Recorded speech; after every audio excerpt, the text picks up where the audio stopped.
ओम शांति। अव्यक्त मुरली रिवाइज 2484। मुरली का सार, बिंदु का महत्व।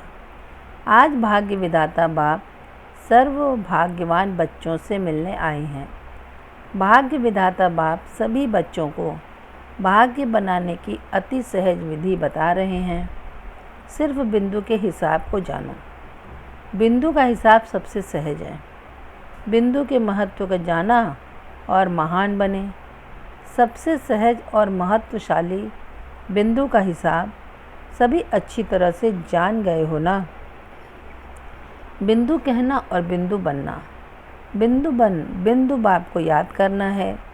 बिंदु थे और अब बिंदु स्थिति में स्थित हो। बिंदु बाप समान बन मिलन मनाना है। यह मिलन मनाने का युग उड़ती कला का युग कहा जाता है। ब्राह्मण जीवन है ही मिलने और मनाने के लिए। इसी विधि द्वारा सदा कर्म करते हुए कर्मों के बंधन से मुक्त कर्मातीत स्थिति का अनुभव करते हो। कर्म के बंधन में नहीं आते, लेकिन सदा बाप के सर्व संबंध में रहते हो। करावन हार बाप निमित्त बनाए करा रहे हैं, तो स्वयं साक्षी बन गए। इसलिए इस संबंध की स्मृति बंधन मुक्त बना देती है। जहाँ संबंध से करते वहाँ बंधन नहीं होता। मैंने किया या सोचा तो संबंध भूला और बंधन बना। संगम युग बंधन मुक्त, सर्व संबंध युक्त, जीवन मुक्त स्थिति के अनुभव का युग है। तो चेक करो, संबंध में रहते हो या बंधन में आते हैं। संबंध में स्नेह के कारण प्राप्ति है, बंधन में खींचातान, टेंशन के कारण दुख और अशांति की हलचल है। इसलिए जब बाप ने बिंदु का सहज हिसाब सिखा दिया तो देह का बंधन भी समाप्त हो गया। देह आपकी नहीं है, बाप को दे दिया तो बाप की हुई। अब आपका निजी बंधन मेरा शरीर या मेरी देह, यह बंधन समाप्त हुआ। मेरी देह कहेंगे क्या? आपका अधिकार है। दी हुई वस्तु पर आपका अधिकार कैसे हुआ? दे दी है व रख ली है। कहना तेरा और मानना मेरा, यह तो नहीं है ना। जब तेरा कहा तो मेरेपन का बंधन समाप्त हो गया। यह हद का मेरा, यही मोह का धागा है। धागा कहो, जंजीर कहो, रस्सी कहो, यह बंधन में बांधता है। जब सब कुछ आपका है, यह संबंध जोड़ लिया तो बंधन समाप्त हो संबंध बन जाता है। किसी भी प्रकार का बंधन, चाहे देह का, स्वभाव का, संस्कार का, मन के झुकाव का, यह बंधन सिद्ध करता है बाप से सर्व संबंध की, सदा के संबंध की कमजोरी है। कई बच्चे सदा और सर्व संबंध में बंधन मुक्त रहते और कई बच्चे समय प्रमाण मतलब से संबंध जोड़ते हैं। इसलिए ब्राह्मण जीवन का अलौकिक रूहानी मज़ा पाने से वंचित रह जाते हैं। न स्वयं से संतुष्ट और न दूसरों से संतुष्टता का आशीर्वाद ले सकते। ब्राह्मण जीवन श्रेष्ठ संबंधों का जीवन है ही, बाप और सर्व ब्राह्मण परिवार का आशीर्वाद लेने का जीवन। आशीर्वाद अर्थात शुभ भावनाएं, शुभकामनाएं।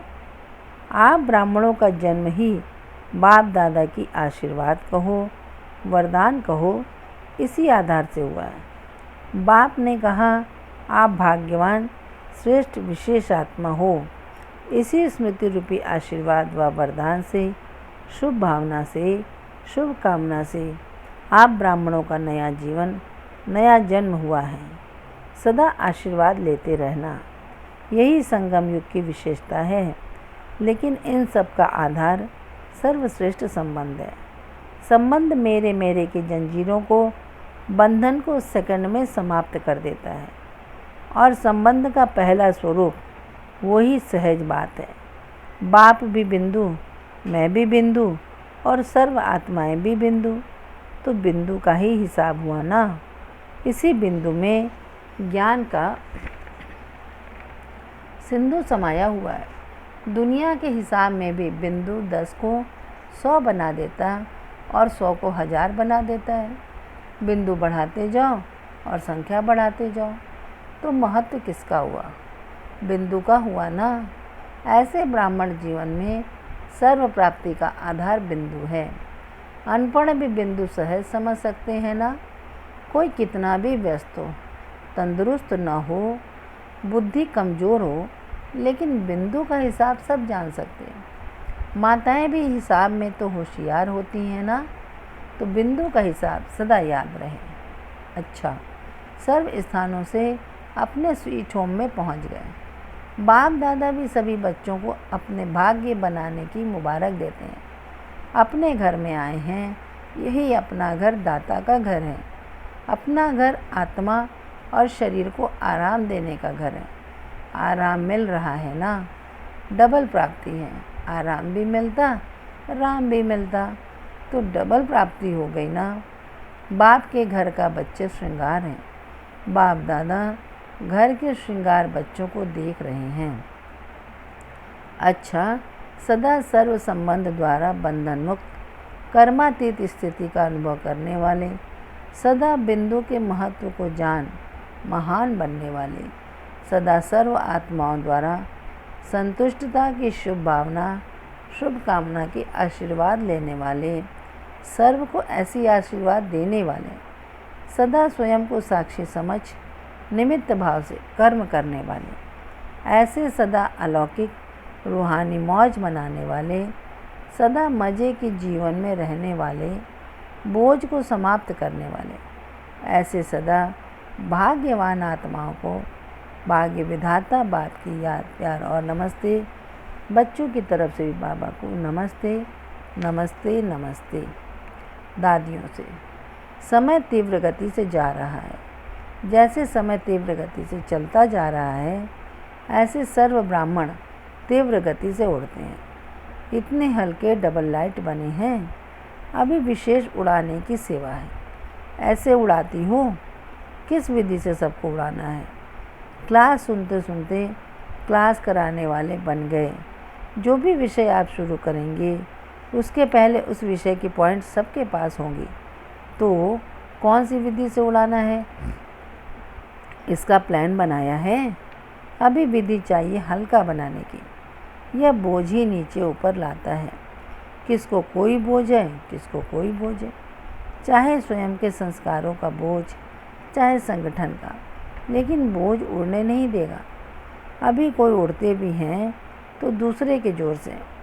जैसे खिलौना होता है, उसको उड़ाते हैं, फिर क्या होता, उड़कर नीचे आ जाता। उड़ता ज़रूर है, लेकिन सदा नहीं उड़ता। अभी जब सर्व ब्राह्मण आत्माएं उड़ें, तब और आत्माओं को उड़ाकर बाप के नज़दीक पहुंचा सकें। अभी तो उड़ाने के सिवाय, उड़ने के सिवाय और कोई विधि नहीं है। उड़ने की गति ही विधि है। कार्य कितना है और कितना समय है। अभी कम से कम 9 लाख ब्राह्मण तो पहले चाहिए। ऐसे तो संख्या ज़्यादा होगी, लेकिन सारे विश्व पर राज्य करेंगे तो कम से कम 9 लाख तो हों। समय प्रमाण श्रेष्ठ विधि चाहिए। श्रेष्ठ विधि है ही उड़ाने की विधि। उसका प्लान बनाओ, छोटे छोटे संगठन तैयार करो। कितने वर्ष अव्यक्त पाठ को भी हो गया। साकार पालना, अव्यक्त पालना, कितना समय बीत गया। अभी कुछ नवीनता करनी है ना। प्लान बनाओ। अब उड़ने और नीचे आने का चक्र तो पूरा हो। 84 जन्म हैं, 84 का चक्र गाया हुआ है। तो 84 में जब यह चक्र पूरा होगा, तब सुदर्शन चक्र दूर से आत्माओं को समीप लाएगा। यादगार में क्या दिखाते हैं, एक जगह पर बैठे चक्र भेजा और वह सुदर्शन चक्र स्वयं ही आत्माओं को समीप ले आया। स्वयं नहीं जाते, चक्र चलाते हैं। तो पहले यह चक्र पूरे हों, तब तो सुदर्शन चक्र चले। तो अभी 84 में यह विधि अपनाओ, जो सब हद के चक्र समाप्त हों। ऐसे ही सोचा है ना। अच्छा, टीचर्स से, टीचर तो हैं ही उड़ती कला वाली। निमित्त बनना यही उड़ती कला का साधन है। तो मैं निमित्त बने हो, अर्थात ड्रामा अनुसार उड़ती कला का साधन मिला हुआ है।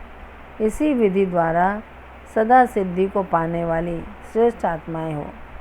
निमित्त बनना ही लिफ्ट है। तो लिफ्ट द्वारा सेकंड में पहुंचने वाले उड़ती कला वाले हुए, चढ़ती कला वाले नहीं, हिलने वाले नहीं, लेकिन हिलाने से बचाने वाले, आग के सेक में आने वाले नहीं, लेकिन आग बुझाने वाले। तो निमित्त की विधि से सिद्धि को प्राप्त करो। टीचर्स का अर्थ यह निमित्त भाव, यह निमित्त भाव ही सर्व फल की प्राप्ति स्वतः कराता है। अच्छा, अव्यक्त महावाक्य, कर्म बंधन मुक्त, कर्मातीत विदेही बनो। विदेही व कर्मातीत स्थिति का अनुभव करने के लिए हद के मेरे के देह अभिमान से मुक्त बनो। लौकिक और अलौकिक कर्म और संबंध दोनों में स्वार्थ भाव से मुक्त बनो। पिछले जन्मों के कर्मों के हिसाब किताब व वर्तमान पुरुषार्थ की कमजोरी के कारण किसी भी व्यर्थ स्वभाव संस्कार के वश होने से मुक्त बनो। यदि कोई भी सेवा की, संगठन की, प्रकृति की परिस्थिति स्वस्थिति को व श्रेष्ठ स्थिति को डगमग करती है तो यह भी बंधन मुक्त स्थिति नहीं है। इस बंधन से भी मुक्त बनो। पुरानी दुनिया में, पुराने अंतिम शरीर में किसी भी प्रकार की व्याधि अपनी श्रेष्ठ स्थिति को हलचल में न लाए, इससे भी मुक्त बनो। व्याधि का आना यह भावी है, लेकिन स्थिति हिल जाना यह बंधन युक्त की निशानी है। स्वचिंतन, ज्ञान चिंतन, शुभ चिंतक बनने का चिंतन बदल शरीर की व्याधि का चिंतन चलना, इससे मुक्त बनो। इसी को ही कर्मातीत स्थिति कहा जाता है। कर्मयोगी बन कर्म के बंधन से सदा न्यारे और सदा बाप के प्यारे बनो। यही कर्मातीत विदेही स्थिति है। कर्मातीत का अर्थ यह नहीं कि कर्म से अतीत हो जाओ, कर्म से न्यारे नहीं, कर्म के बंधन में फंसने से न्यारे बनो। कोई कितना भी बड़ा कार्य हो, लेकिन ऐसे लगे जैसे काम नहीं कर रहे हैं, लेकिन खेल कर रहे हैं। चाहे कोई भी परिस्थिति आ जाए, चाहे कोई आत्मा हिसाब किताब चुकतू करने वाली सामना करने भी आती रहे, चाहे शरीर का कर्म भोग सामना करने आता रहे, लेकिन हद की कामना से मुक्त रहना ही विदेही स्थिति है। जब तक यह देह है, कर्मेंद्रियों के साथ इस कर्म क्षेत्र पर पाठ बजा रहे हो, तब तक कर्म के बिना सेकंड भी रह नहीं सकते। लेकिन कर्म करते हुए कर्म के बंधन से परे रहना, यही कर्मातीत विदेही अवस्था है। तो कर्मेंद्रियों द्वारा कर्म के संबंध में आना है, कर्म के बंधन में नहीं बंधना है। कर्म के विनाशी फल की इच्छा के वशीभूत नहीं होना है। कर्मातीत अर्थात कर्म के वश होने वाला नहीं, लेकिन मालिक बन, अथॉरिटी बन, कर्मेंद्रियों के संबंध में आए विनाशी कामना से न्यारा हो, कर्मेंद्रियों द्वारा कर्म कराए। आत्मा मालिक को कर्म अपने अधीन न करे, लेकिन अधिकारी बन कर्म कराता रहे। कराने वाला बन कर्म कराना, इसको कहेंगे कर्म के संबंध में आना। कर्मातीत आत्मा संबंध में आती है, बंधन में नहीं। कर्मातीत अर्थात देह के संबंध, पदार्थ लौकिक चाहे अलौकिक, दोनों संबंध से, बंधन से अतीत अर्थात न्यारे। बल संबंध शब्द कहने में आता है, देह का संबंध, देह के संबंधियों का संबंध, लेकिन देह में व संबंध में अगर अधीनता है तो संबंध भी बंधन बन जाता है। कर्मातीत अवस्था में कर्म संबंध और कर्म बंधन के राज को जानने के कारण सदा हर बात में राजी रहेंगे, कभी नाराज़ नहीं होंगे। वे अपने पिछले कर्मों के हिसाब किताब के बंधन से भी मुक्त होंगे। चाहे पिछले कर्मों के हिसाब किताब के फलस्वरूप तन का रोग हो, मन के संस्कार अन्य आत्माओं के संस्कारों से टक्कर भी खाते हों, लेकिन कर्मातीत कर्म भोग के वश न होकर मालिक बन चुकतू कराएंगे। कर्मयोगी बन कर्म भोग चुकतू करना, यह है कर्मातीत बनने की निशानी। योग से कर्म भोग को मुस्कुराते हुए सूली से काटा कर भस्म करना, अर्थात कर्म भोग को समाप्त करना। कर्म योग की स्थिति से कर्म भोग को परिवर्तन कर देना, यही कर्मातीत स्थिति है। व्यर्थ संकल्प ही कर्म बंधन की सूक्ष्म रस्सियाँ हैं। कर्मातीत आत्मा बुराई में भी अच्छाई का अनुभव करती है। वह कहेगी जो होता है वह अच्छा है, मैं भी अच्छा, बाप भी अच्छा, ड्रामा भी अच्छा। यह संकल्प बंधन को काटने की कैंची का काम करता है। बंधन कट गए तो कर्मातीत हो जाएंगे। विदेही स्थिति का अनुभव करने के लिए इच्छा मात्रम अविद्या बनो। ऐसी हद की इच्छा मुक्त आत्मा सर्व की इच्छाओं को पूर्ण करने वाली बाप समान कामधेनु होगी। जैसे बाप के सर्व भंडारे, सर्व खजाने सदा भरपूर हैं, अप्राप्ति का नाम निशान नहीं है, ऐसे बाप समान सदा और सर्व खजानों से भरपूर बनो।